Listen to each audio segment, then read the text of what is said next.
The night was silent, until he whispered my name. He thought I didn't hear him, but that one whisper changed everything between us.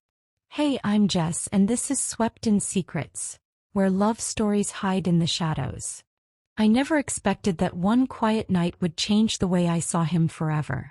My name is Lena Hart, and this is the story of the night when silence became louder than words, when friendship blurred into something I wasn't ready to admit, especially to myself. It started on a rainy Friday evening. The kind where thunder hums like a slow heartbeat and the world feels smaller, cozier.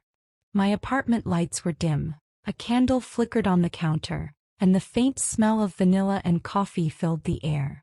Brandon Law, my roommate for almost 2 years, was stretched out on the couch. He had just come back from a long week at work, his hair damp, his shirt slightly unbuttoned, and his voice lower than usual when he said, "I'm too tired to even move, Lena. Just let me sleep right here." I laughed, tossing him a blanket. "You'll catch a cold. At least use this." He smiled lazily, eyes half open. "You're too good to me." I didn't say it, but my heart fluttered. That's how it had been lately. These small, quiet moments between us that said more than either of us dared to speak aloud. I sat across from him, pretending to read while he drifted off. The rain tapped against the window, soft and rhythmic. I watched him sleep, his chest rising and falling, his lips slightly parted. There was something peaceful about him like that. Vulnerable. But then something happened. As the clock ticked closer to midnight, I heard him move slightly. His fingers twitched and he murmured something under his breath. Thought he was dreaming. But then, clear as day, he whispered my name. "Lena." My heart froze. At first I thought I imagined it. But then again, softer this time, "Lena, don't go." I set my book down slowly, every nerve awake. My name on his lips sounded different, intimate, like a secret.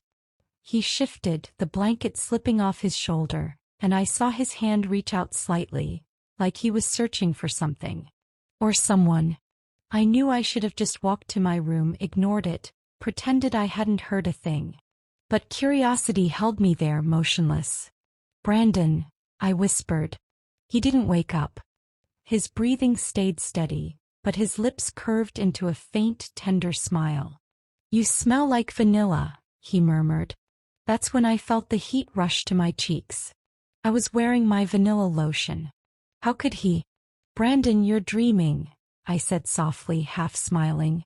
But then his hand brushed against mine, gentle, accidental, yet electric. My breath caught. For a moment the world stopped. I should have pulled away. I didn't. He moved again, this time his head turning slightly, eyes fluttering open halfway. His gaze found mine in the dim light, sleepy but knowing. "Were you watching me sleep?" he teased quietly, voice hoarse from the edge of dreams.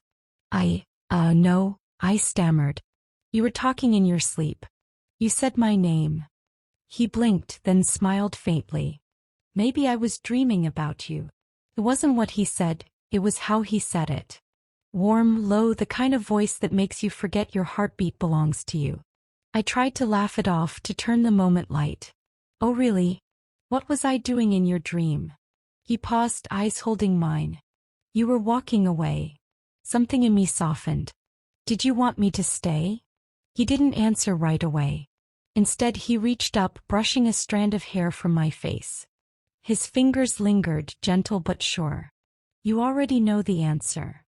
The thunder rolled outside again and the candlelight flickered between us. I could feel my pulse in my throat. I whispered, "Brandon, maybe you should go to bed."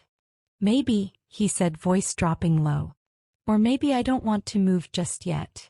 He looked like he was fighting something inside him, a line he wasn't sure he should cross. And I was doing the same. Moments like these have their own language. The silence between us was heavy but not uncomfortable. Just full of meaning we didn't dare name. Finally, I stood, trying to pull away from the pull between us. "Good night, Brandon." As I turned to leave, his voice came softly behind me. "Lena." I stopped. "Yeah." He hesitated, then said it so quietly I almost didn't catch it. If I said I wasn't asleep earlier, would that change anything? I froze. My heart skipped. I turned back, meeting his eyes. No longer sleepy, no longer pretending. They were awake now. And so was I.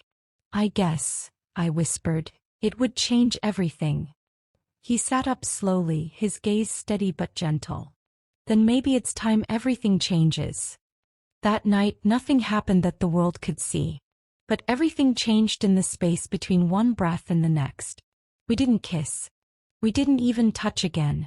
But something invisible passed between us. Like a secret we both promised to keep even from ourselves. Over the next few days things were different. Subtle, quiet, electric. When he poured coffee for me in the morning, his fingers brushed mine just a little longer. When he smiled, it lingered like a memory. When he said my name, it wasn't casual anymore. One evening, I found him sitting on the balcony watching the sunset. I joined him silently.